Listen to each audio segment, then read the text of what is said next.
Good afternoon, everyone, and welcome to this multi-location meeting of the Swansea Bay City Region Joint Scrutiny Committee on Tuesday, the 8th of October 24. I am Councillor Tim Bowen, and I will be chairing this meeting. Please ensure that your phones are switched to silent for the duration of the meeting. If you have any questions, please raise your electronic hand. Please also use the chat function to indicate if you wish to speak as an alternative to the electronic hand function or to raise any technical issues. Your microphone should be switched to mute unless you are speaking.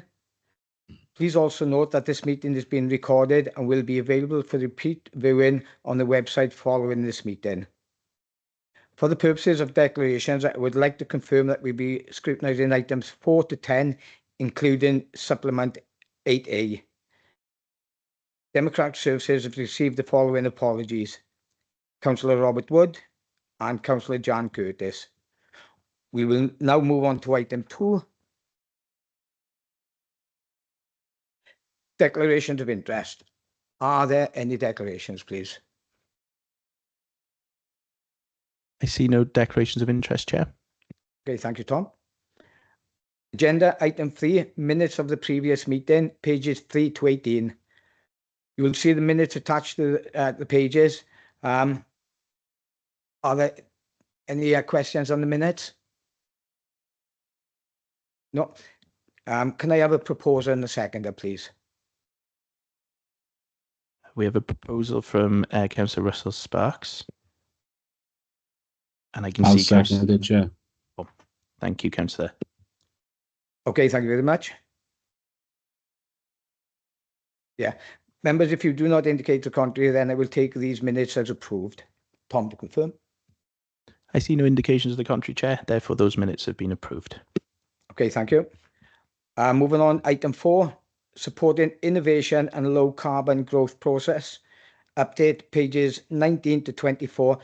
We have Officer Lisa Wills. Would you like to take a presentation, please? Sorry, I'm on mute.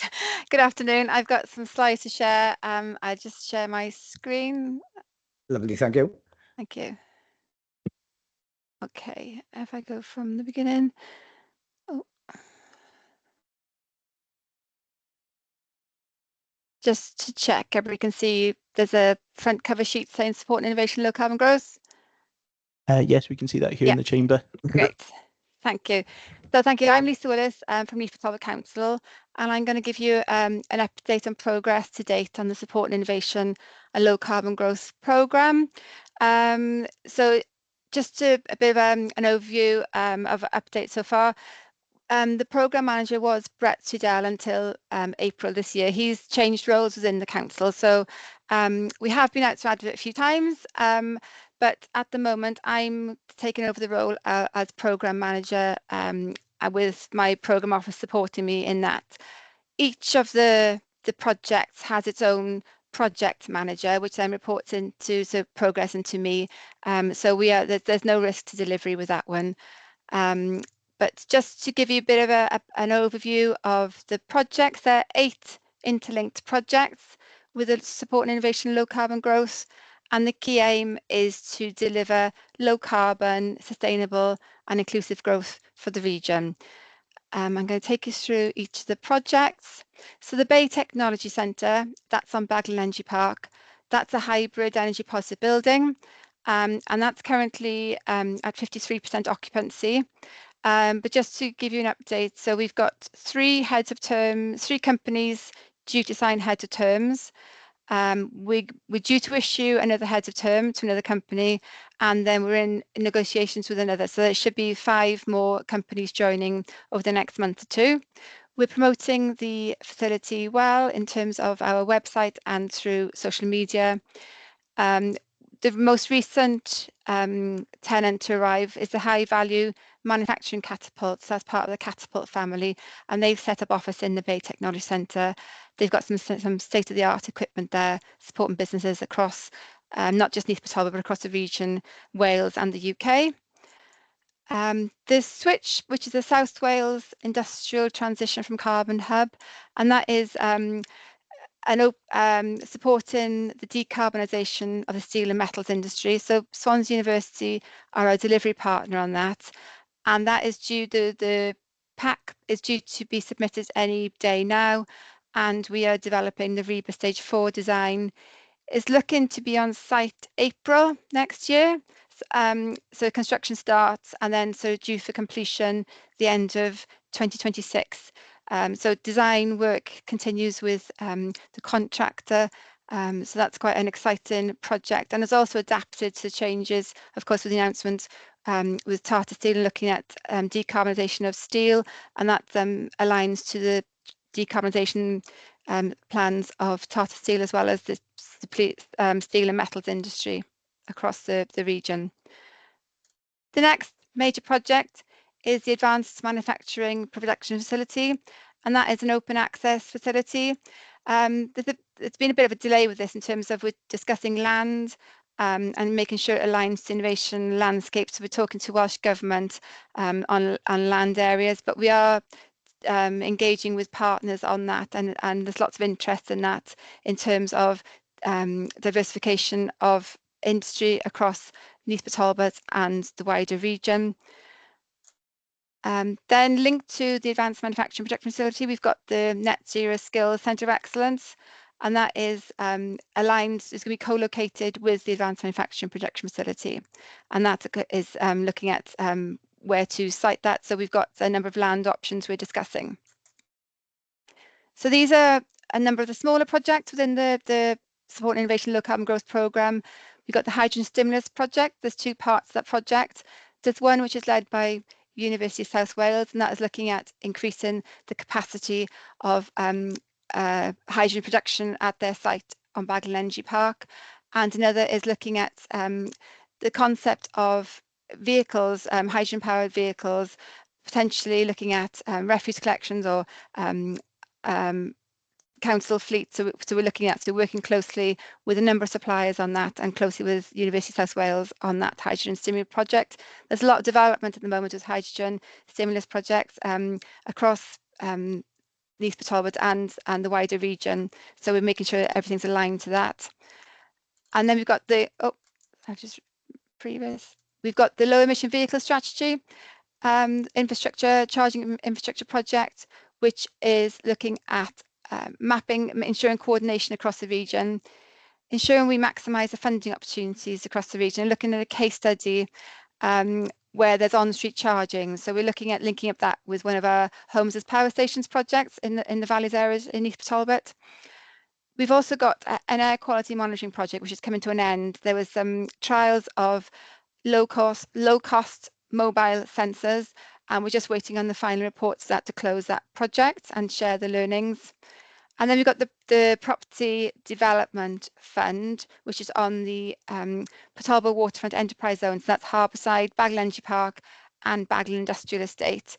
And from our round one, we've just awarded 3 contracts totaling just over £1 million, and with £1 million private sector investment on that. And just in terms of our benefits, we're monitoring the benefits, we're monitoring our private sector leverage, the gross jobs created as well, and also linked to the wider portfolio targets. So I'm going to stop sharing, and I'm quite happy, thank you, Chair, to take any questions. Okay, thank you very much for that, Lisa. I have one question from Councillor Sparks. Thank you. Thank you, Lisa. Sorry, I just unmuting myself so that I can ask you a question. So it's interesting because I think I was interested in the hydrogen stimulus program, specifically, and it said on the slide there, which partially answered my question, £2 million project. But just could I just clarify how much money from City Deal has gone into that? Because sometimes the figures on the screen are like for the whole project, as opposed to what's been the contribution from City Deal.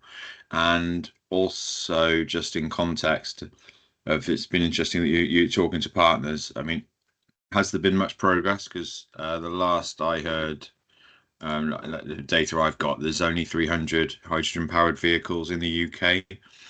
and only less than 15 fueling stations. So what? Yeah.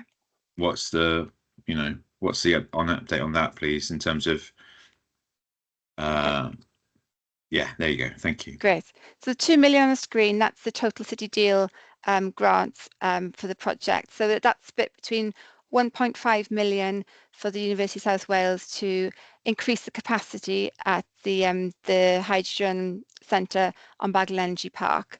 And that is linked to purchasing an electrolyser to convert energy from the Baglan Bay Technology Centre on Baglan Energy Park to make green hydrogen. And that is, at the moment, we're looking to develop a sleeving technique. So that's we couldn't develop a wire between the two buildings because there were a number of issues. So that it's a sleeving technique they're using for that, and looking at a power purchase agreement. So that's one element with the infrastructure works and the purchase of the electrolyser for University of South Wales, and that is to increase the capacity at the refuelling centre. I think it's sort of chicken and egg really. There's limited amount of hydrogen vehicle because there's a limited amount of refuelling stations. So by creating a number of refuelling stations across the country, but sort of there are a number of developments in Neath, Talbot, and across the Swansea Bay City region, that will then, of course, provide assurance to people that they can actually refuel the vehicles. With this project, we're not looking at general commercial cars. We're looking at a fleet. We're looking at potentially heavy freighters, because that's where the hydrogen, we've been told that the hydrogen is more suitable to be used as a vehicle.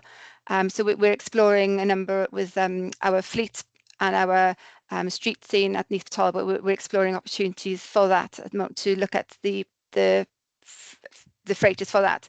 But the aim of the Swansea Bay City project was to create hydrogen stimulus. So we've got Proteum, who have now invested as well, along with the University of South Wales, and they're looking to expand further. So in terms of the hydrogen stimulus project overall aim, it's doing what it says. It's then encouraging more refueling stations across the M4 corridor and across the wider, so that will then increase the uptake of hydrogen vehicles on a commercial basis. But we're not looking at the commercial basis of this project. We're looking at more of the council-owned fleet. Does that answer your question, Councillor? Partially, I think, Lisa. So the 1.5 million was used, and that was from the city deal, to buy the electrolyser and to look at piping effectively between two buildings. Is that right? Yeah, and infrastructure to increase the turning circle in the facility on Baglan Energy Park. So infrastructure works. The area. Widening the area. A little bit like highways improvements, yeah. Okay. And then the 500,000, what's the 500,000 is sorry, it's ring fenced to fund the gap between a standard vehicle and a hydrogen vehicle. Okay. And that hasn't been spent yet because we're making. Yeah, okay. They are expensive though. I mean, and you've intimated, haven't you? I mean, they are expensive, and there's very few places you can run them because there isn't a network. But so this is really kind of a research level, isn't it? Still, it's stimulating. But that's where, that's stimulating. I think. What was the name of the company you said that you've brought in? So Proteum have invested on the University of South Wales area. So I can provide more details, Council, on that one for you. Yeah, I can please. Thank you. I mean, I think we have I think we have a responsibility to ask about why this money's been spent on something when, it is still very, unless I'm mistaken, I don't think there are many examples across the world where a hydrogen project has gone and been continued on and still being used. If you go back as far as Atlanta and the buses at the Olympics and projects that once the stimulus is gone, there doesn't seem to be much in it. Although I appreciate it's part of the energy strategy, the UK government energy strategy, to have it about 18% in the future. Anyone who knows me will know I'm mildly skeptical about this technology. So I'm worried that taxpayers' money is being used potentially wasted on it. We're working closely with John Maddy from the University of South Wales and also Swansea University in terms of, so there are quite a few examples in Scotland of hydrogen vehicles, sort of council hydrogen vehicles. So we're looking at looking at lessons learned from across Scotland and the rest of Europe. So it has been done, but you need the concentration of refueling stations. So there are potentially 4 being developed within the Swansea Bay City region for refueling. So I can see John Burns has got his hand. I'm not sure if John Burns is chair. Yeah, do you want to jump in there, John? And yeah, it's probably to kind of put a bit of a context around it. So you're right, Councillor Sparks, in terms of... Sorry, my line dropped then. Oh, sorry. I was going to say you're right in the sense that it's quite early on in terms of hydrogen, but it's not just about what City Deal is doing in the hydrogen realms, if you like, within the region. You know, you're talking about hydrogen production, hydrogen storage, and then usage, as Lisa's talking about with usage. But it's creating that kind of drive and the impetus, the stimulus, as it's called with this project, to look at how we are one of the leaders, the first people off the blocks, if you like, around hydrogen, because of what we are producing, the potential for storage and shipping. You know, you can move hydrogen around as well, particularly with all the industrial cluster that we have around South Wales. So, you know, they're all looking towards renewable technologies or alternative sources of energy, and hydrogen is potentially one of those that they can utilize. So, you know, this addition within the City Deal portfolio is in conjunction with the context that we're working in the region as well. Councillor Sparks has dropped off, Chair, so... yeah, we just noticed if we just could just hang on for a minute, and we'll try and get it back in, Jonathan. Chair. I think Councillor Sparks is back. I am back in. I'm so sorry, everybody. Lisa was halfway through a really thorough answer, and then it cut off. I'm so sorry. I'll turn my camera off. I think it might be my end, but I am here. Councillor Sparks, Okay, I was on a thanks. bit of a roll. I'm not sure what bits you heard in terms of the context. If I I summarise... didn't get any of you, Jonathan. Okay. Sorry. I'll hopefully summarise in what I've already said to the rest of the group. But in relation to the hydrogen stimulus project within the portfolio of City Deal, there's a regional, if not national, context that we're working within as well. So we are quite early on in hydrogen, and there is still a lot of kind of legwork, if you like, of getting policies and government approval around hydrogen, particularly around vehicles and things like that, hydrogen in the homes. But that's a context. But for what we have in our region, between the production of hydrogen, storage, and then usage of it, whether that's homes, industry, cars, or whatever it ends up being, you know, there's massive potential for this. So there's lots of businesses and interest around hydrogen, but we are in the earlier stages of it. But we have a high potential to make it successful within our region, acknowledging what you said about other areas and what they've been looking at and how far that's taken them across the world. But the hydrogen stimulus project is part of that jigsaw for our region.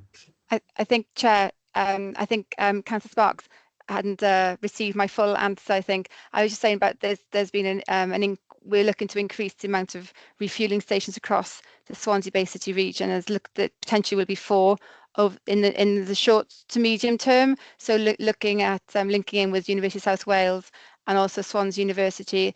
So there is that. So it's by generating additional refueling stations, you then provide the infrastructure to support the uptake of hydrogen vehicles. So I think you know, the aim of the project is a stimulus project, and I think by having Proteum investing, that is showing that this project is doing what it says in the tin.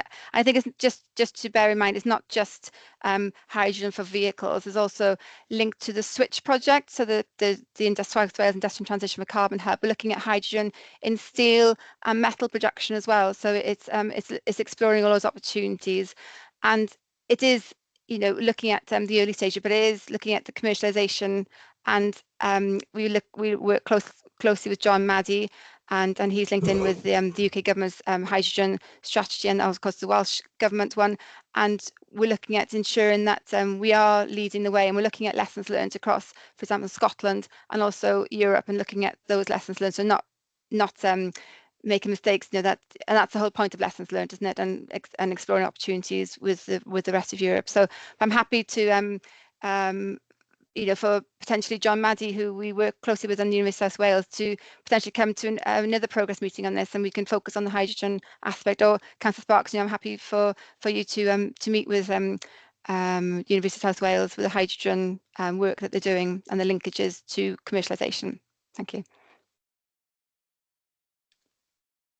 Thank you, Chair, and apologies again for cutting out.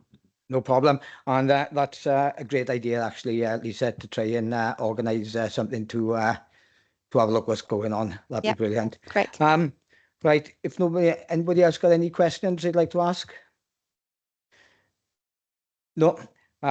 This report is for information purposes, so we note the report. I'd like to thank you, Lisa. You're more than welcome to stay if you want, or if you've got anything else on, you can drop out, but you are more than welcome to stay. Moving on to agenda item 5, Swansea Bay City Deal Quarterly Monitoring Portfolio, pages 25 to 80. Yeah, this is for John Burns to take, sorry, and this is for information purposes. Jonathan? Thanks, Chair. This is Q1 monitoring, so that's April, May, June as a period for 24-25. What you all have in the pack is a series of documents, including the City Deal dashboard and project programme updates. That includes things like the red, amber, green status, milestones achieved, key activities planned, any risks and issues being identified, but also at a portfolio level, summary of red risks and issues, benefits realisation, the procurement pipeline, change notifications, construction impact assessment, and then 2 plans which are relating to the assurance action plan and the internal audit action plan. So those are the series of documents, and Chair, I'll just summarise some of the portfolio overarching key points. So if I start with the red, amber, green status report, there's a couple of minor changes to that. One is digital infrastructure, and that was staffing resources went from amber to green. This was following all local teams now being fully resourced across the local authorities, which is great news. And Aregin, even though there's no overall change to the overarching red, amber, green status, they did move delivery from green to amber while they're looking at Aregin change notification as to what phase 2 will entail. And also the staffing went from green to amber. So that's the RAG status report. Then red risks, there's been no change from Q4 to Q1. The 5 red risks are in-year spend, slippage, benefits realisation, rising construction costs, and TAN 15. There were no red issues reported during the period, and there were 3 change notifications that were provided. So one was in relation to campuses, in conjunction with the Digital Infrastructure Fund, the 5G Innovation Fund. So the campuses project, for context, have been awarded £1.5 million of Digital Infrastructure 5G Innovation Fund. What they changed was how many masts they would deploy. That went from 5 to 3. It didn't change the scope, if you like, of what the project will deliver, but it also changed in terms of slippage of deployment, and it went probably about 5 months of slippage was incurred as a result of delays to starting up that implementation. Digital infrastructure submitted 2. One was around connected places for fibre infrastructure build. This is good news for change. They secured an additional £1.05 million of Welsh Government funding from the local broadband fund, which is great news. But what they also have done is put in a change request for delivery timescale and moving that 6 months in advance to end in March 27. So they are extending the delivery period of their programme by 6 months. In terms of benefits realised, we have increased jobs created. Pentre Owl submitted a claim. So jobs created went from 597 to 615. Again, as we're experiencing a lot, this is mainly down to construction. And total investment increased from 289 million up to 318 million during the period. And again, that was largely down to Pentre Owl and Pembroke Dock Marine. In terms of procurement pipeline, there's slippage shown for digital and for Pentra Owl within the pipeline. Councillor Holly, do you want to jump in there? Because do you want to talk about? Yes, please, Jonathan. It's about the benefits realization. Obviously, you said before that the jobs created would drag behind the actual construction, etc. The target jobs currently are 9,700, but we've got 615. When do you think we'll get closer to the target? Yeah. So if you remember, in the last meeting, we had an evaluation framework which was put forward, and in that it was indicative timescales of when every project will evaluate elements of their projects. So once those evaluations are produced and put through the system, if you like, because they're looking at the wider impact of building a building, not just the building of the building, that's when you will start seeing those numbers jump up. So in terms of when, we are getting report from Eregin phase 1, because that's been in operation for 5 years. So that will go to joint committee in December for their economic evaluation. That will be the first one. Following that, then there's the arena. Swansea Arena will be the next one in that pipeline, and so on. There's a whole series of things that will happen over the next few years. But even if you give Lisa as the example of what we need to do, one of the projects, Switch, that won't be completed until, I think she said, the end of 2026. So you wouldn't do an economic evaluation of that until at least a year or two of operation. So you could see these going up to 2028, 2029 sort of date, Councillor Holly. So I hope that answers the question. It's a series of things. Yeah. Thank you very much, Jonathan. Thanks, Councillor Holly. Councillor Morgan, do you want to jump in? Yeah, thanks, Jonathan. Obviously, I welcome the 18 extra jobs that have been created. Just looking for clarification on some of the other figures on this report. In terms of the total investment target, that hasn't changed from the previous report, which stands at 126,219. And as you quite rightly say, this is the first quarter of this year. And you mentioned the total investment to date is 31823.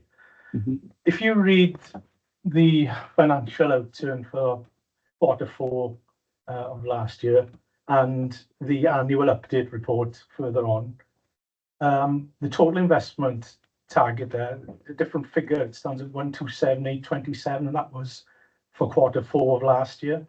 And similarly, the total investment to date reads as 354. No, I don't know whether I'm misunderstanding those figures or whether it's, it's just incorrect on this report. So if I can look for clarification there. Yeah, and Stephen Alder-Jones is in the meeting as well, and he is going to report on the problem with these is that they are different periods. But if Stephen, if you take it as different periods, but one is lower. The first quarter of this year is down. Yeah, that's what I'm saying. Well done. Stephen, are you on the call? Yes, I am. Are you able to identify what the councillor just mentioned, Councillor Morgan? Okay, give me a minute. I have to compare the two. Yeah. Sorry. I've got the benefit summary up. They should tally, councillor. If there is an error between two reports, we will need to rectify that. But well, the two end of year reports for the last quarter tally up. Yeah. But my it's question the quarter is, one. The first quarter of this year, if I was to take the other two figures, then everything is down significantly, really. Well, certainly in total investment to date, taking a figure of 354 against 318, but there may be other factors that I'm not aware of. Yeah. And Stephen, I'm not sure if because of what we were talking about with digital infrastructure, do you remember in the run up to this? Yeah, it could be the digital infrastructure. They are. It's paid 166 towards the end, in the end of year report. On page 83 on the report. So I'm just looking for clarification, really. Yeah. Well, Councillor, what we'll do, rather than waste everybody's time here, because it's an important point to clarify, and we will course correct it if it's incorrect. But let's myself and Stephen can catch up and give a formal response, if that's okay, to through the chair, and Yeah, Tom. But the numbers should be right. They have been reported. It's not been picked up previously, so we'll have to double check the reasons behind the variance of value. It doesn't sound right because the number in Q1 is lower than the outturn in Q4, which can't Yeah. be right. If I may, the Q4 and the outturn, they have been audited.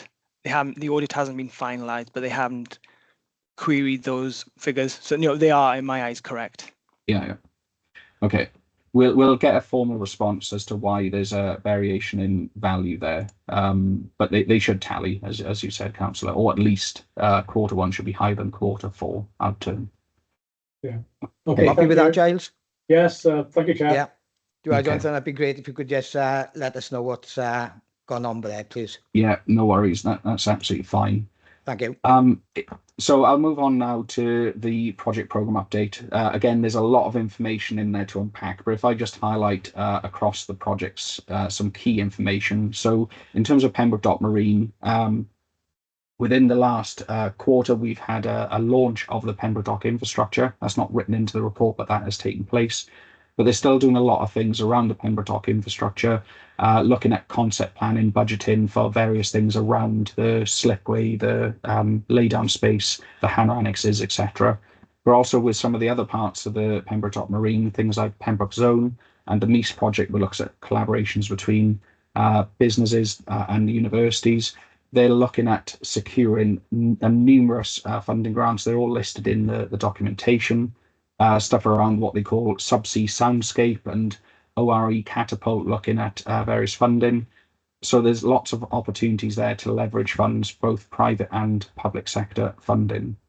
In terms of campuses, so Sketty Lane Phase 1, that's the cricket pavilion for those who are familiar with the area.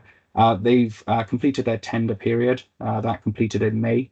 5 principal contractors returned tenders. A contractor has been appointed. That was around July, but I'm not sure if it's in the public domain. So hopefully in the next quarterly report, we'll get to know who that contractor is.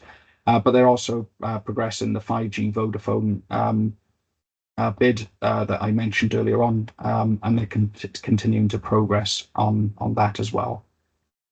In terms of Holmes's Power Stations, they've now appointed a supply chain lead. And I think in one of your future planned workshops is viewing their demo house.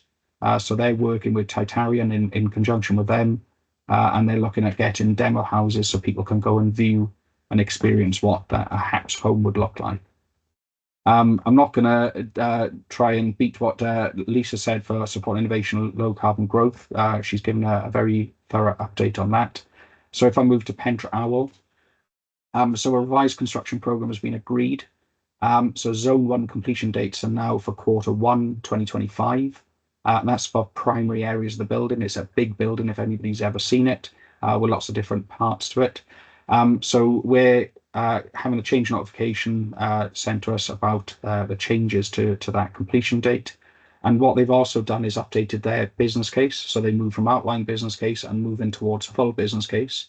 So that is currently with the Pentre Owl Senior Responsible Owner and will be forwarded to us as a PMO and then go through the process of governance so that everybody can have sight of the changes that they've made to their business case. And this is predominantly around Zone 1 has been procured, it's predominantly built, and hopefully into the future zones, an indication as to what and how those will look like and take place. But in conjunction with all that, the hotel development expressions of interest have been received by Carmarthenshire Council during the Q1 period as well. So that's progressing well. In terms of digital, they're in fact, digital are progressing extremely well. They've already put in to drive fibre into premises. They've already identified 68 public sector assets, an additional 401 premises and investment of around 1.7 million across the region. They're doing things like investment assessments as well, which is proven to be really good in terms of private sector leverage. They've also done the dark fibre phase 1 procurement exercise and appointed a company called VMO2. And as I said earlier on, they've appointed their first 5G investment fund with the campuses project. So it's nice to see that cross-fertilisation of working across the portfolio, and that's a value of 1.55 million. In terms of waterfront, the key thing which was outstanding was the hotel. So the Swansea Council had 6 expressions of interest. They were received and they went to Swansea Cabinet Office, Swansea Cabinet, sorry, for decision in July. I think it was July the 18th. And the Kingsway, the building's pretty much completed. They're now going through some external works, landlord fit out, and then making sure that they have contracts in place with the key tenants, and they're progressing those as we speak. And then finally, skills. There's 22 pilot projects in place, which is absolutely brilliant. And again, the spread of that, hopefully that's reflective in the annual report that I'll cover in the next agenda item. But those pilot projects themselves leverage private and public sector funding in addition to the collaborations that they receive, and hopefully will lead to curriculum development, centres of excellence, apprenticeships, etc. as a result of those.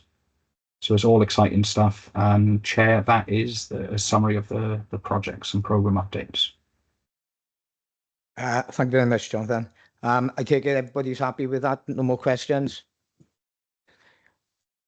Okay. Oh, sorry, Councillor Bowen. Yes. Thank you, Chair. As a new person on this committee, I just found the last presentation very interesting.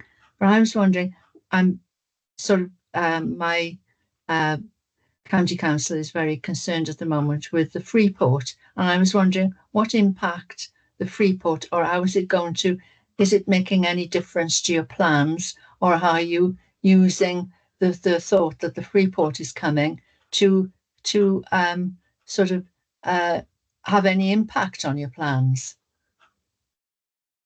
Councillor, made a brilliant question, and absolutely. So what we find with the Swansea Bay City deal is a lot of the partners involved in both the City deal and the Freeports are the same people. So we've got senior responsible owners, people like Nick Pearce, who's Director of Regen in Neath for Talbot, and we have Rachel Moxie down in Pembroke Council, or Pembroke County Council. Those individuals are both senior responsible owners for the City deal projects, the Pembroke Dock Marine and Supporting Innovation Low Carbon Growth, and they helped catalyse the bid for Freeports. It wasn't the only thing. There's lots of other things that are going on and partners involved wider than the City deal, but those were part of the jigsaw, if you like, and the application process. So yes, it does have a connection, and there is a connection there between the people and, if you like, the objectives of what each of them are trying to do. It's all about jobs, it's about investment, it's about collaborations. All the things are very much mirrored across the two initiatives. But Councillor, there's probably a lot of other things that happen across the region that are also impacted by the City deal, both input and the output from. So take the arena as the example in Swansea Council. That has also helped catalyse other things across the city centre. And you could probably pick every single project and look at what's happened around them. And that's what we'll hopefully be doing through the evaluations, is looking at the wider impact evaluation of what these projects have actually leveraged and brought in for our region. So hopefully that's answered the specific, but giving you a bit of context around that. And Councillor, if you want to have some time talking to me about these things, I'm happy to do that. And for anybody else on the call as well, if it's a bit newer to you.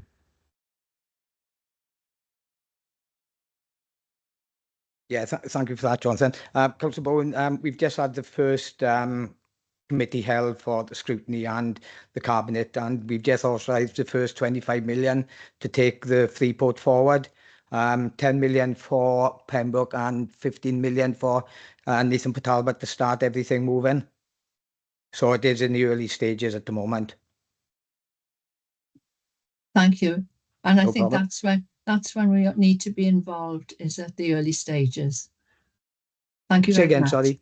I think thank you for that, but I think it's important that we are involved in the very early stages. And thanks very much for the report. No problem. Councillor Hawley. Thank you very much, Chair. Jonathan, you're on about the evaluation reports. When did you say we were having them? So we can dig out the time scale of all, because there's lots of them. across the portfolio. But the first evaluation report that you will have is from Eregin, and hopefully by the next meeting that you have for scrutiny, it will have gone through joint committee, and then you will have receipt of that. Behind that, then the next one in the pipeline would be Swansea Arena, which is scheduled for next year. Because I'd like to see what the specification for it is and how it's being evaluated and who's doing the evaluation.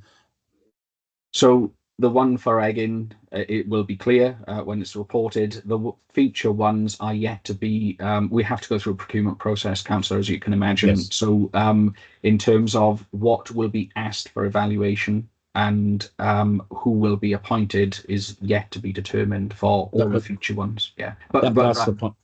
That's the point I'm asking. What will be asked? Because you can ask. I know the arena better than Eregin. You can ask for the arena. How does that benefit the whole of the region? Or you can ask how does it benefit just the area where the arena is? Yeah. So I think it's that methodology of that is going to give comfort to people who want to know what they've had for their investment in their money. So I think those are the questions that will have to be answered. Thank you. Yeah, and part of that methodology is in the evaluation framework, but it wouldn't specify every single detail. So what it would say in the evaluation framework is anything that is a portfolio objective, so jobs, economic impact and investment would be evaluated. It would be evaluated locally, regionally, and potentially nationally, but that's an option. But our city deal is about regional impact, so that's the given. And then in addition to that, every project and program has what they call a benefit realization plan. Yes. And all of those benefits should be tested against the evaluation of the project or program. And that's what should be the focus for those. But again, it's down to the lead delivery organizations to stipulate what they will evaluate. And we have evaluation profiles for every single project detailing what they plan to evaluate at the point in time of when they've kind of guesstimated when they hope to get these done.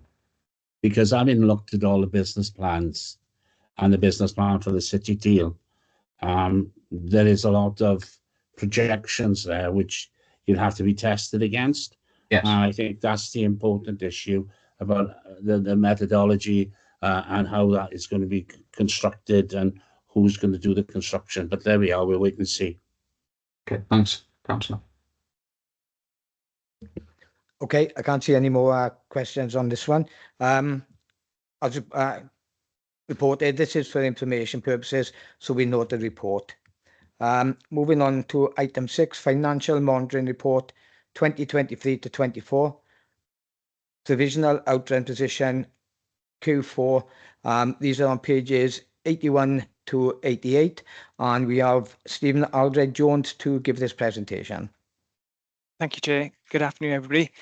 I'd like to draw your attention to Appendix A on 87. That'll help you understanding the figures. So this report, as Chair said, is the pre-audit Q4 financial monitoring and year-end position for 23-24. This was presented to Joint Committee in July. So the report is split into several sections, and I'll touch upon some of these. So the Joint Committee and accountable body, the expenditure for the year was 2.95 million, and we had an accrued interest of 2.7 million, which we passed on to partners of the city deal. The portfolio management office, so for the full year, the expenditure was 533k, of which staffing costs came to 472,000. That included the pay award for 23-24. So you can see this is an underspend of 109,000 against the revised budget. This is due to that all posts are budgeted for at the top of the grade. We also had some temporary staffing vacancies within the year and a small recharge out in respect of my finance manager costs. Income for the year came to 3.55 million. This consisted of the top slice or drawdown of the top slice from the claims the partners made of 785,000 and interest derived from the cash balances of 2.77 million. from the previous year, 23-24, we had a balance in reserve of 140.8 thousand.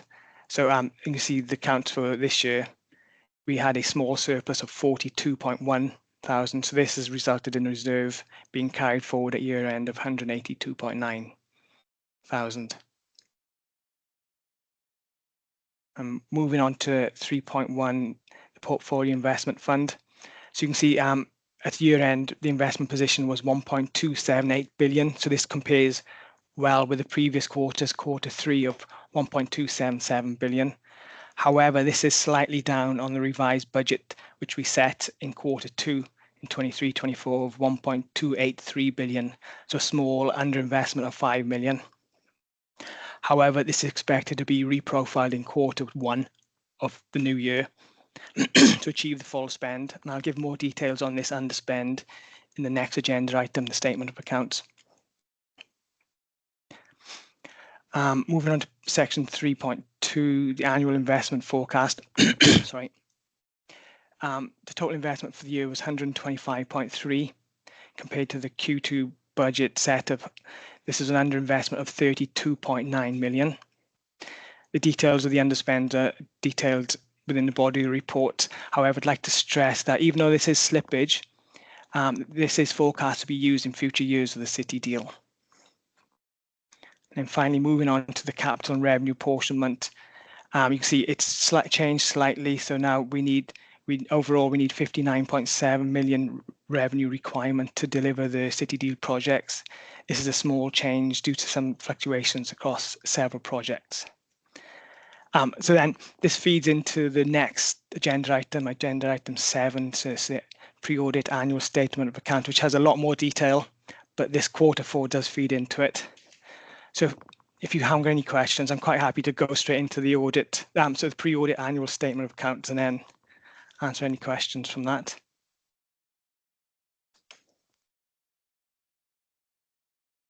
Does anybody have any questions they'd like to ask, please? Yeah, can I ask one of the first question is the overall estimate investment position is demonstrated at 1.278 billion. Yep. What does that mean? So that includes not only the City Deal grant from Welsh and UK government of 241, it's also the public sector expenditure. So the money the public sector bodies are putting into it. There's also the private sector investment as well. So the 1.278 billion is the grand total. It's the grand total of all the money we could have if we have all the 500. Yeah, right. Okay. Yeah, unfortunately, it's not all grant funded. Yeah. No, it's not all grant funded. Some of it is private money, etc. Yep. Right, then the overall investment budget. We obviously owe money centrally by yourselves, which we earn interest on, etc., and what have you.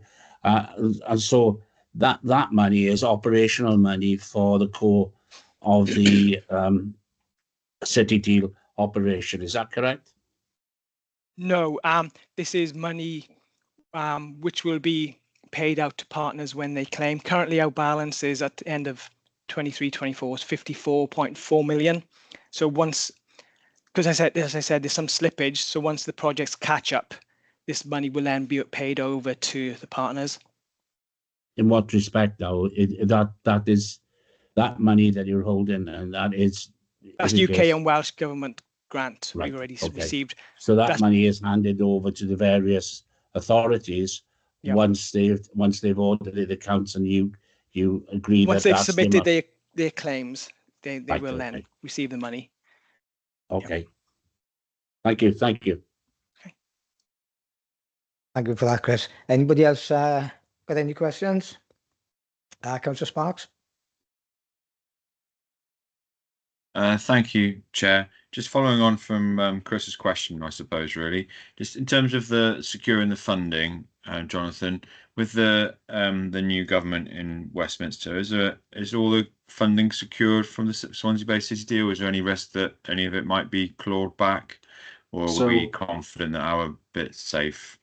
So we have been reassured. several times that it's all ring fenced. So in that sense, it is safe, assuming that everything goes ahead as planned in the way that we've written them in the business case. And if not, we have to go through a change request, and that could go to the governments for approval, depending what those changes could entail. But at the current status of where we are, the money is ring fenced and we are in delivery across the portfolio. I have heard, Councillor Sparks, that other city and growth deals across the country, being particularly Scotland and Ireland, that unless they have started their delivery, they have to wait until the comprehensive spending review later in the year to determine whether that money is released for those city and growth deals. But we're not in that current situation. That's reassuring. Thank you, Jonathan. Thank you, Okay Chair. with that, Russell? Okay. Thank you for that anyway. This report is for information purposes, so we note this report. Moving on to item 7, pre-audit annual statement of accounts, pages 89 to 160. Do the officers have anything else to add to this? Yes. And it's Stephen Aldred. Yep. Hi, thanks. Can I just clarify my last answer to Councillor Holly? I think you were asking about the 2.77 million interest. Was that right, Councillor Holly?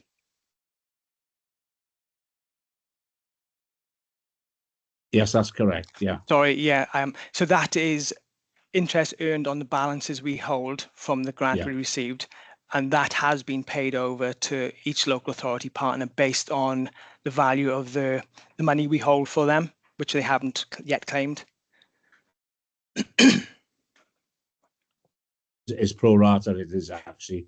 It's not equalised amongst the authorities. It's pro rata to what they're entitled to have, is it? Yeah, that's right. Yeah. Okay, thank you. And just to add, those payments have been made, and the local authorities have received that interest payment. Thank you. Okay. So moving on to the pre-audit annual statement of accounts, is attached in Appendix A on page 91. As you can see, it's a very comprehensive and technical report and spanning almost 70 pages. And as you see, there's an overlap with the previous agenda item. So for context, Carmarthenshire County Council as the accountable body is responsible for the financial stewardship of the Swansea Bay City deal, and it's the 4th year we've had to compile a statement of accounts in line with the Accounts and Audit Wales regulations. The pre-audit statement is currently being audited by Audit Wales in line with their detailed audit plan, and any amendments noted will be noted in their ISA 260 report. So it's a very long report, so I'll just draw your attention to a few areas. And again, as I previously mentioned in the previous agenda item, there's a slight underspend against the budget of 5 million. This is in part due to the Swansea waterfront currently demonstrating an underinvestment of 4.4 million. However, as I said, this is expected to be reprofiled this financial year, so they will achieve the full spend. The innovation matrix, again, that's also demonstrating an underinvestment of 2.4 million, and again, that's expected to be reprofiled this financial year. The PDM project with Pembrokeshire is actually overinvested, showing an overinvestment of 1.7 million due to increased private sector contributions from the Neath project. Moving on to page 114 of the statement, this shows the outturn of the joint committee. You can see, as I mentioned in the previous agenda item, £42,000 was achieved as a surplus, which then gets added to the reserves brought forward from the previous year. On page 105, the portfolio investment fund. So in 23-24, we actually received 42.4 million UK and Welsh government grant award. This is an increase of 19.3 due to the UK government front loading some of its remaining grants to us. This allowed us to pay out to the City Deal partners 39.2 million, but obviously this is less than the money we did receive through grants. So our reserves are higher at year end, slightly up from 51.2 to 54.4 million. So the main bulk of the financial statement starts on page 27 of the statement, so that's 117 of the report pack. There's a lot there, so I'll just again pick out a few. It's very dry and technical for the non-accountants. So the first one is the comprehensive income and expenditure statement. So this demonstrates all the income and expenditure received and incurred by the joint committee throughout the year. The statement represents accounting costs of the service provision during the year. And again, this shows a surplus of 3.2 million. Next, we have the movement in reserves. This details what I've previously mentioned in the portfolio investment fund. We have short-term debtors that's in relation to the top slices we take off the grant payments we make to the partners. These top slices are then used to fund the project management office. You can also see we have creditors there of 18.3 million. This relates to the Q4 claims we received from the partners after year end, but it did relate to 23-24. So moving down, cash flow statement. This shows how the cash and cash equivalent are generated and applied by the joint committee. And then on page 32 of the statement, or 122 of the report pack, are the notes to the accounts. So this helps provide more of a story to how the figures were generated, essentially. So note 1, you can see the employee costs for the portfolio management office. Again, I've mentioned that these are lower than the previous year due to vacancies. Note 2 shows the costs of the office at the Beacon in Llanelli. Note 4, I'm just going to pick a few of these out as I go along. So note 4, supplies and services. You've probably noticed that this is a big change in this one compared to the previous year. In the projects and activities category, this is where we categorize the interest earned on cash balances. So that's the 2.77 million interest earned. And this compares to the 0.87 million earned in the previous year. So that's the biggest change there. So if you're wondering why that's a big difference, it's due to the interest earned, and that's partly due to interest rates increasing during the year compared to the previous year. Moving on to note 6, income. You can see the partnership contributions of 50,000 per partner came to an end in 22-23. So we're now purely reliant on the top slice contributions from the partners to fund the joint committee and portfolio office. Moving on to note 9, debtors. There's a 325,000 income from other local authorities. As I said, this relates to top slices from the Q4 claims that were paid after year end. And then this feeds into note 12, the creditors. So this 18.3 million, I think it is. These are the outstanding Q4 claims that we received after year end, but we have paid to the partners. Note 13, usable reserves. Again, this is the 183,000 I mentioned earlier, 140,000 from the previous year to 22-23, and 42,000 from 23-24. Again, that gets rolled forward to use for future years. Note 14, interest. Again, that's the interest earned on cash balances, which then is passed on to partners. Then moving on then, after the notes, there's the annual governance statement on page 42 or 132 of the report pack. So the Swansea Bay Region Joint Committee is responsible for ensuring that its business is conducted in accordance with the law and proper standards.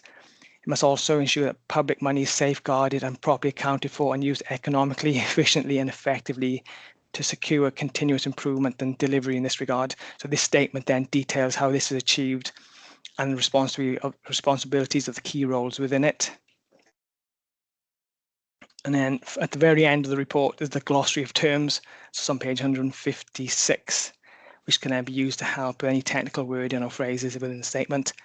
I apologize, it's a very dry statement, as most financial documents are. But as I said, this is being audited. The auditors have come to the end of their audit So we just awaiting their outcome. So thank you very much. I'm open for any questions. Thank you very much, Steve. Anybody like to ask any questions, please? No, just congratulate Steve on being able to put it over as succinctly as he has, because he is right. It is one of the most dreadful reports you ever want to read. You can't send anyone to sleep, but you've done a good job of putting it across. Thank you. Thank you. Thank you, Chris. Thank you, Steve. Thank you. No, if we have no more questions, this is for information purposes, so we note this report. Moving on to item 8, Swansea Bay City Deal Annual Report, pages 161 to 212. Members will note that we also have supplement 8A, which is the Swansea Bay City Deal Annual Report 2023 to 24, which relates to this item.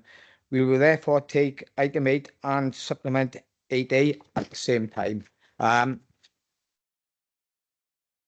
officer, Jonathan Burns, would you like to add anything? Chair, I'll run through the structure of it. I've got a bit of a technical challenge. My computer has just informed me that it's forcing a restart in 2 minutes, and I have no option. It's going to shut down, but it's only just told me. So I will go through this agenda item, but bear with me for the next one, Chair, because I've got the next one, I think, as well. So in relation to the annual report, this is the third iteration of the Swansea Bay City Deals annual report. What it aims to do is summarise and celebrate all the key achievements and milestones between, for this one, April 23 to March 24.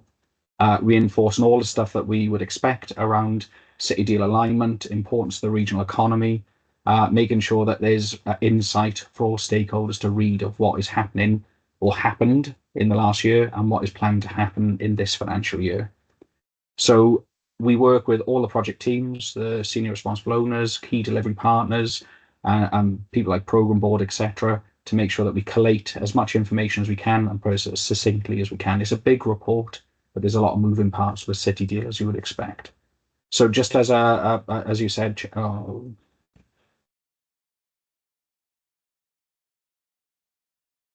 if we can just bear 1 second, we'll get Jonathan back as soon as we can now.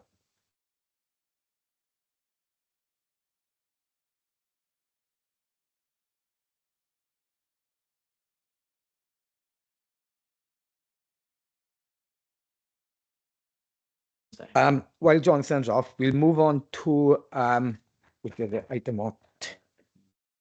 11, the forward work programme. Tom can run through this quickly then while we're waiting for Jonathan to come back. Hi there, members. Yeah, just to sort of reiterate what we spoke about previously in our forward work programme session, the chair and I have met with John Burns and discussed the items that members brought up, and I've also clarified with some members outside of the committee meeting on some of the points. We're obviously in process of arranging the site visit that John referred to earlier in relation to HAPS, Homes as Power Stations, and we'll also be starting the process of trying to get a site visit to Pentrowell as requested. In relation to the update today about carbon growth, that was obviously dealt with in this item, so we've already managed to tick that off, so we have been quite successful already, but the chair will shortly update you once we've had a bit more progress in terms of populating the forward work programme with dates for reports, and I'll also be able to take some more information back to Jonathan and his team that members have managed to clarify for me in relation to asking for the audit reports to come back to us and to bring auditors in as well to ask questions on that process. But I thought I'd just give you a brief update. And as I mentioned previously, if there is anything further you'd like to add to the forward work programme, it is obviously a fluid document. So if you'd like to let the chair or vice chair know, or myself, we can explore adding more reports or items as we go along. But I'll just hand you back to the chair. Okay, as long as everyone's happy with that, we'll just note this forward work programme. And we're still waiting for Jonathan to come back on.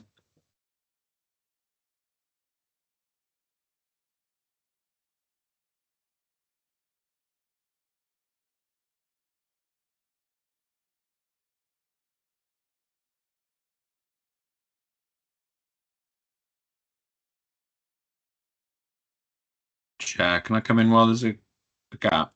Yeah, certainly, Russ. So, thanks. Only because I'm going to have to leave the meeting, as I mentioned before the session started. I just wanted to highlight on this item, and I'm sorry Jonathan's not here, but it is really positive to see all the good work that's happening across the region and all the projects. When you read a report like this, I know we sit in scrutiny on a regular basis and go through everything, but it's quite positive to see all the changes and development, and I think the whole team should be commended for the work that they're doing. Thank you very much for that. I will pass that on, and thank you for joining us. Have a good weekend. Thank you. I'll see you Although it's soon. only Tuesday. It feels like Friday. I know. It's one of those. Thanks. Thank you, Chair. Bye. Yeah.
Hi, sorry, John's just rung me. He's struggling.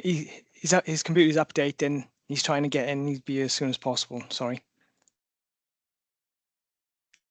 Yeah. Okay. No problem. Thanks, Dave.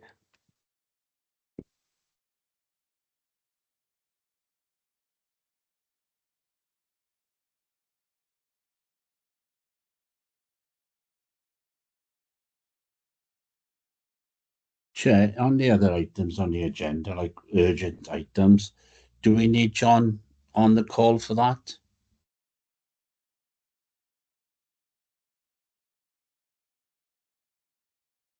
Chair, I'm back.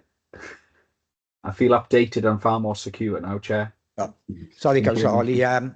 Jonathan Burns is back in now. Apologies, me. everyone. Okay. Chair, can you see me and hear me okay? Yeah, fine, John. All right, apologies, everyone. So I was kind of in mid-flow of annual report. Are you happy, Chair, for me to carry on? So Yes, please, yeah. okay. So where I was up to was given the context of why we do the annual report. This is the third iteration. But in terms of the 50-odd page report, it's now been put into a PDF format. So you should have had that as a supplementary document. but it provides, as you would expect, things like an executive summary, an overview what the city deal is with the map and the themes, a summary of the benefits within the year and year progress to date across the portfolio. And then we got Wendy Waters as the SRO giving a portfolio progress introduction. And then all projects and programs have at least a 2-page spread summarizing key highlights of what they achieved during the year. There's now a feature called In Focus on each of the projects and various places across the document. They incorporate things like case studies or highlights, which hopefully bring the city deal to life for lots of people. You've got stuff around the spend and investment breakdown, the benefits and the key milestones for the current financial year. And then behind all of that project update, you then got a series of governance related documents. So you got PMO structure, you got risk assurance, audit and lessons learned. There's a financial summary, a marketing comms and events update, and then a business engagement section. And Chris Foxall is featured in that section. And Chair, the report is with all stakeholders. We welcome feedback as we will be doing an annual report next year as well. So any feedback is welcomed, and the report is available on our website if you ever want to download it or signpost anybody to it. And it's available both in English version and a Welsh version as well, Chair. Okay, thank you, Jonathan. Do any members have any questions? I can't see any, so this report is for information purposes, so we note the report. Moving on to item 9, construction impact assessment review report, pages 213 to 220. Officers, do you have anything to add to this, Jonathan? It's probably a note to make where the construction impact assessment is a quarterly report that we produce. I didn't update it in the quarterly reporting section, so I'll just give an overview of that and then what the purpose of the review that we've undertaken for members to ask any questions on it. But in terms of the construction impact assessment, there's no change from the previous quarter. The overarching gap, funding gap, is 43.5 million.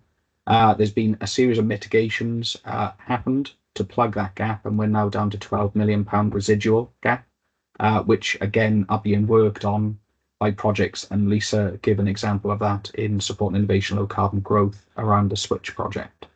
So there's only one risk being added for Pentra Owl, which relates to what I said earlier on, and that is delays to construction. And again, just to reiterate what I've probably said in the last year or so, the key mitigations are either to identify additional sources of funding to plug the gaps, to revisit the design brief or the scope, and to enter longer negotiations with Tier 1 and supply chain contractors around increasing costs. Chair, I'll pause there because I can see Councillor Holly with his hand up. You actually, thank you, Jonathan. You actually answered some of the questions I was going to ask about plugging that gap. And was any value engineering done as well? Yeah, well, fabrication of buildings has been one of them, location of where the buildings are sited, and also the size. So in terms of that scope, what we have identified is through any brief design brief or scope changes, it doesn't change the outcome of what will happen as a consequence. So if you take the Switch production facility, the decarbonisation of steel facility with Neath for Talbot and Swansea University, the size of the building is smaller because it was an approximate size, but it can still house what they had planned to house originally. So they're basically cutting the fat without affecting the delivery outcomes. And that's the same on other projects as well, Jonathan. Yeah, there's like I can give really good examples. So Pentra Owl had a facade of glass, which was I can't remember what meterage, but say 5 meters high.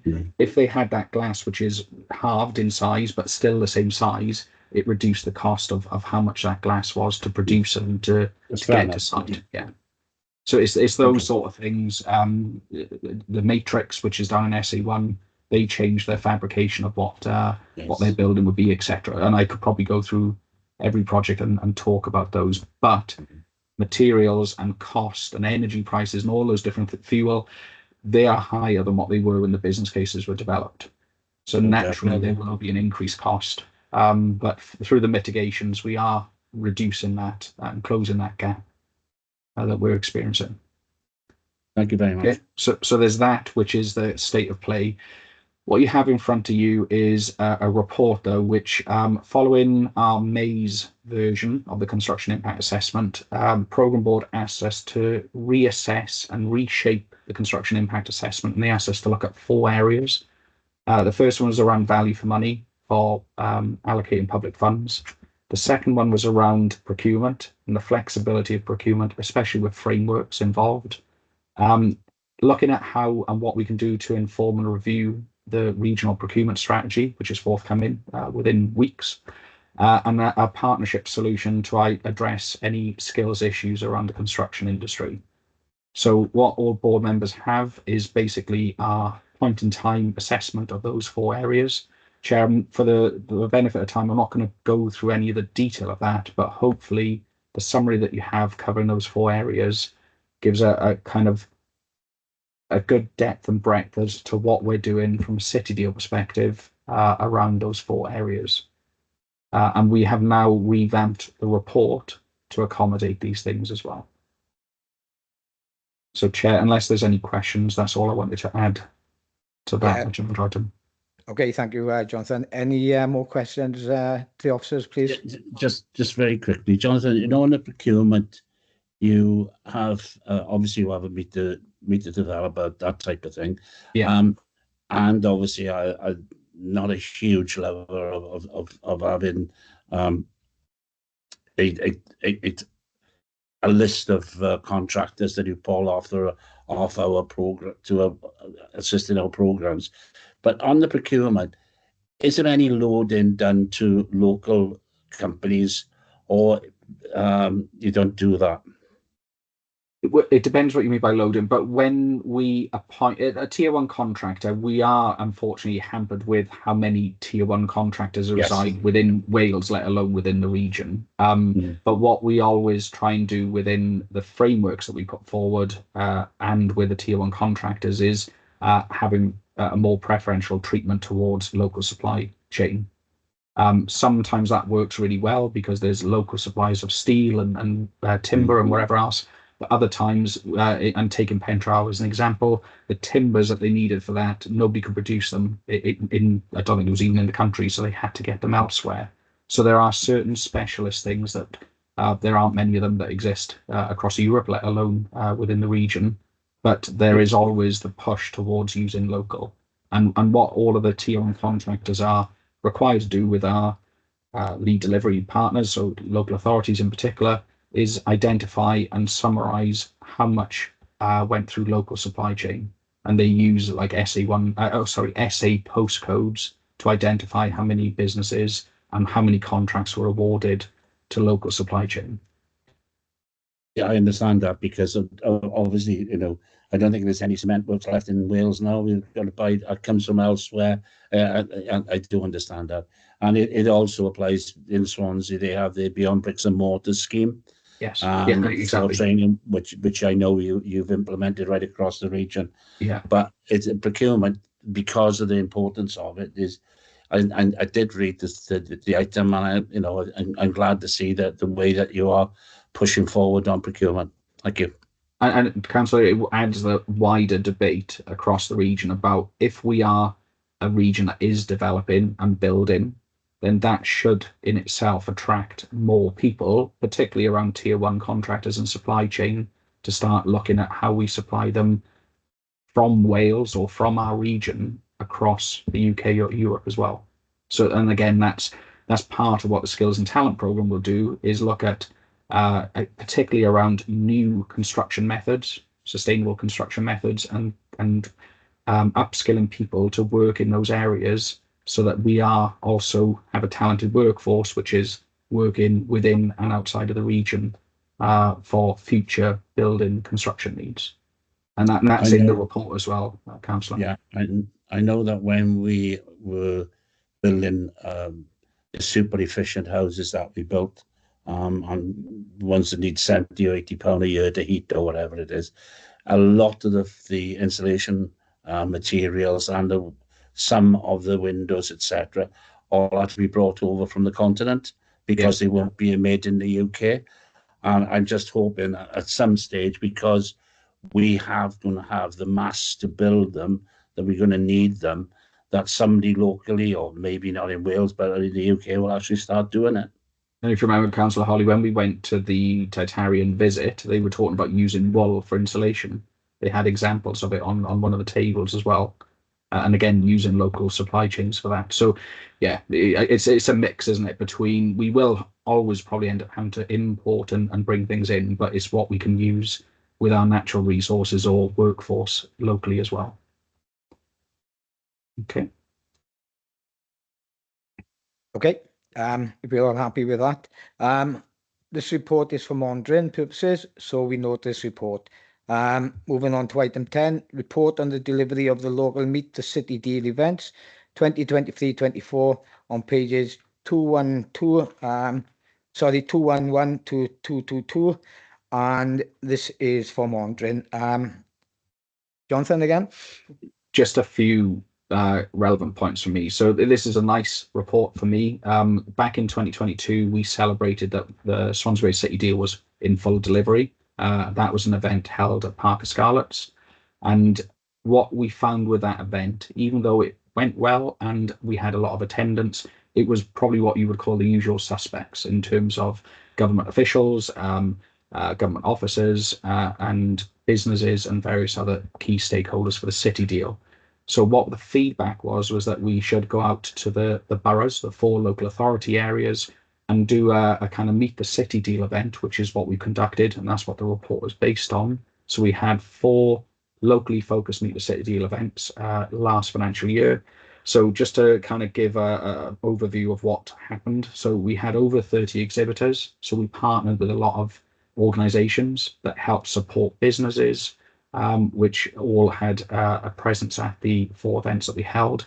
We had over 500 registrations.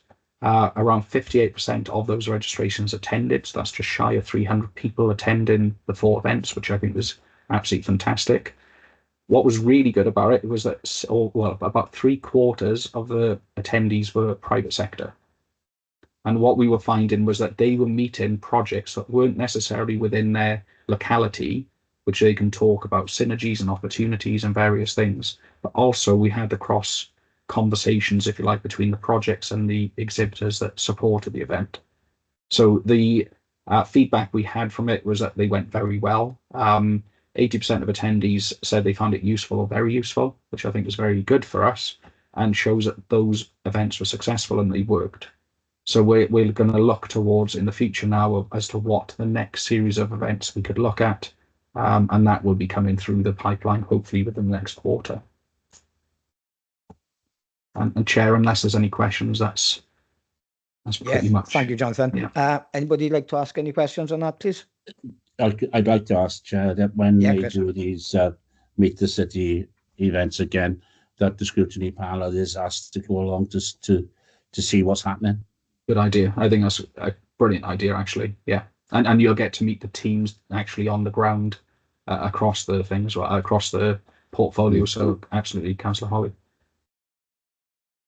Yeah, I believe that some members did attend them, Jonathan. I know I attended the one in the Orangery, and I think they were put out to members to if they did want to attend. I don't know if you had it, Chris. If you didn't, we'll need to rectify that. Right, since there's no more questions, the support is for monitoring purposes, so we note the report. You'll be happy to know we've done item 11 while you were off air, Jonathan.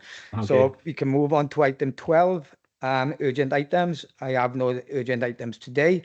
I'd like to thank all officers for their presentations today, and it's nice to see we moving forward on this, and thank all members for attending, and I hope you have it'll be a nice holiday now, because I won't see you till after Christmas, because the next meeting's in January, I believe. So everybody enjoy, and don't get too drunk. Thank you very much. Thank you. Thank you. Thank you all. Ta-ra. Bye. Bye-bye.